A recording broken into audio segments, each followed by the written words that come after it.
দোয়া মুকুল ইবাদত, দোয়া হচ্ছে ইবাদতের মগজ।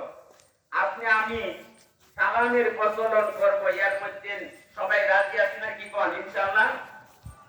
রাসূল কারীম সাল্লাল্লাহু আলাইহি ওয়াসাল্লামের অভ্যাস ছিল নিজে সালাম দিতেন, কাকে দিতেন? বড় কেউ দিতেন, ছোট কেউ দিতেন। মাররা আলা কিলমান ফাসাল্লামা আলাই।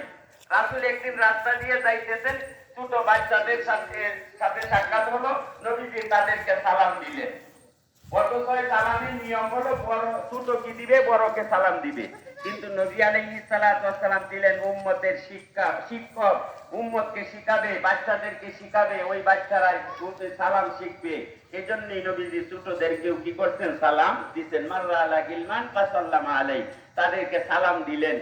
বাচ্চারা সালামের আওয়াজ শুনে খুশি হয়েছেন এবং এই সালাম আবার তারা প্রচলন করেছেন। আফসুস সালাম, যদি তুমি আমি সালামের প্রচলন যদি সমাজে করতে পারি, তাহলে ওদখুলুহা বিসালাম,